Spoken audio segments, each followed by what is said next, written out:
Hi! Welcome sa aking channel at welcome back dito sa ating garden.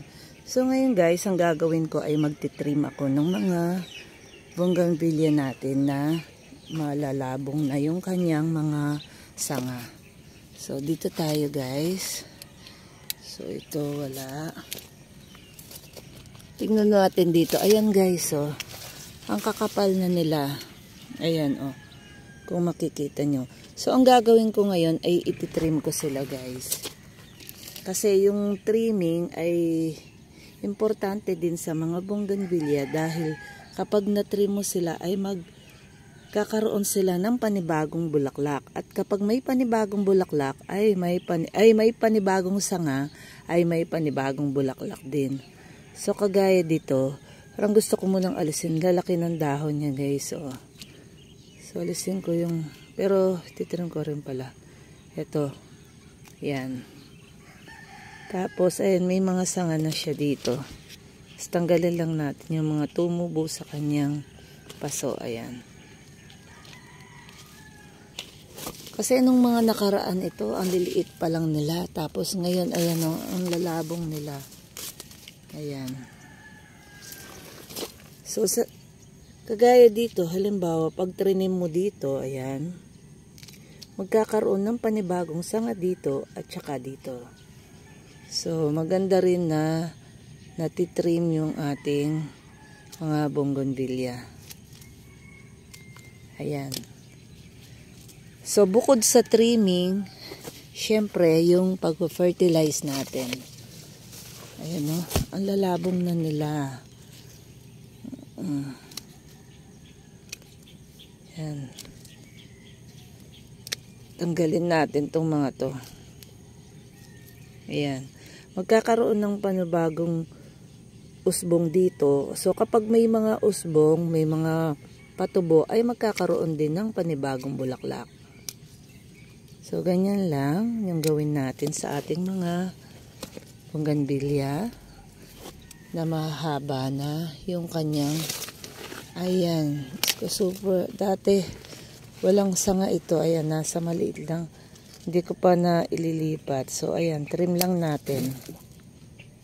Ayan, kasi masyado nang mahaba yung kanyang, ayan o, ang kanyang sanga. So itong mga ito nandito lang sa ibaba nitong mga marami nating bulaklak dito. So ito, ayan, alisin lang natin yung mga dahon dito.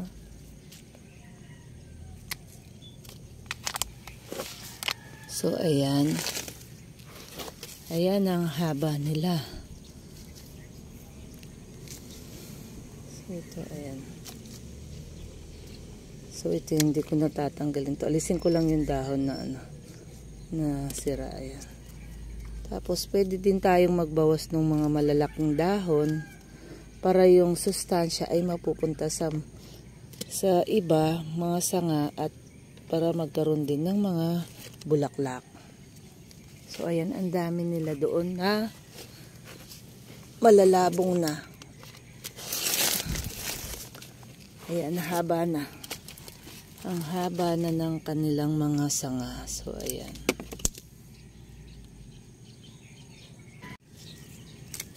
So, ito, tuloy natin yung ating mga tinitrim. Ayan, tignan nyo guys, oh. Ang haba na nila. So, after ng pagtitrim natin, ay lalagyan natin ng fertilizer. So, magandang lagyan ng fertilizer tuwing hapon. So, ngayon, bukas, doon natin lalagyan ng fertilizer. Sa ngayon, titrim lang natin ngayon para after nilang matriman ay magka-usbong yung kanilang magkaroon ng bulaklak.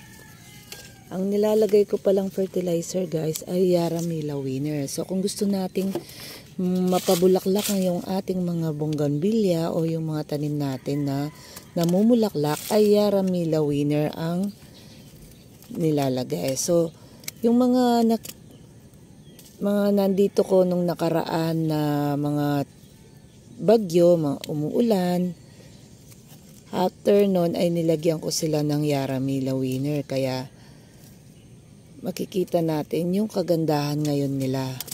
So kung gusto naman natin na, sa ngayon kasi wala akong triple 14. Kung gusto naman natin na para yumabong yung kanilang mga dahon ay triple 14 ang ilalagay.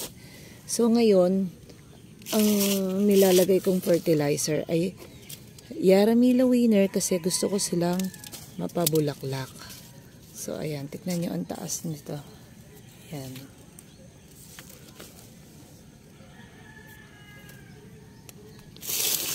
So ito, ayan. Isin natin yung mga nagsitubong mga damo-damo dyan. Tapos ito, ano ko lang dito parang sa taas lang. Ayan. May mga dahon siyang sira. So tanggalin na natin. Sasama ko na to. Taas. So ayan. So marami tayo dito sa ibaba na naglalakihan na yung kanyang mga sanga. Ayan, ito. Nandito kasi guys ito sa baba eh. Kaya ganyan, ayan, pinutol ko na doon. So ayan guys, so lalagyan ko yan ng fertilizer after nilang matriman para maging ganito rin sila guys. Ayan, ayan yung mga mabulaklak nating mga bougainvillea ngayon. So ang gandang pagmasdan ng kanilang mga bulaklak. So ito pa dito.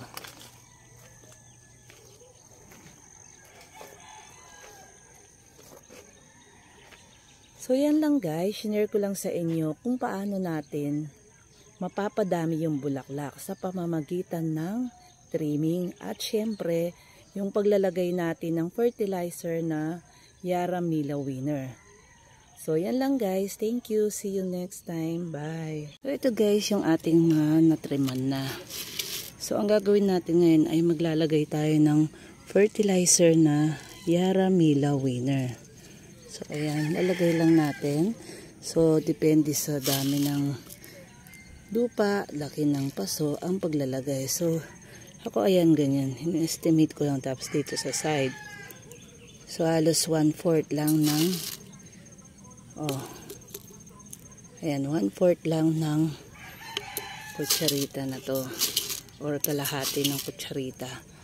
So ayan, lalagyan lang natin sila sa gilid. Ito ay Yaramila Winner, yung pampabulaklak. Sabi ko nga, kung gusto nyo mapadahon sila ay triple 14 ang ilagay. Pero kung gusto na natin silang mamulaklak ay Yaramila Winner ang ating ilalagay na fertilizer. So ito natriman ko, so kailangan natin bigyan ng fertilizer. So ang paglalagay naman ng fertilizer ay usually ako mga 2 weeks. Pero ngayon every week naglalagay na ako.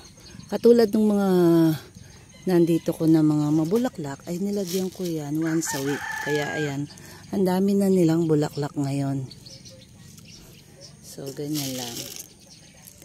So, lagyan lang natin dito sa gilid yung mga trinim natin. Lagyan natin ng Yaramila Winner na pampabulaklak. After nun, didiligan. So, ayan. Ang pagdidilig, wag masyadong marami para hindi masayang yung nilagay nating fertilizer. Kasi baka pag sobrang dami ng tubig na nilagay natin na pandilig ay bumaba ka agad yung mga fertilizer. Yung sakto lang na mabasa yung Yaramila Winner, yung ating fertilizer. Ito, kagaya nito. Ayan, madali namang actually, ayan. Medyo basa pa kasi itong ano nila, pero yung ididiligan ko lang ay yung mga nilagay kong fertilizer. So, ayan. So, ganyan lang guys. After maputulan, lagyan ko ng fertilizer. So, ayan. So, lahat lagyan. So, kapag nagsanga yan, yung mga naputol natin, ang mga sanga na yon ay magkakaroon ng panibagong bulaklak.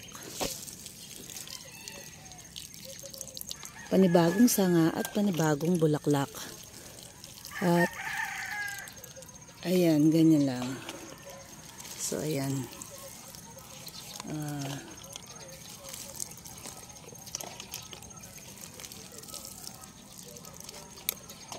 Ito, hindi pa nalagyan. Ayan, nalimutan. So, yan lang guys yung paglalagay ng ating mga fertilizer sa mga natriman ko na bugis natin. So, thank you guys. Bye!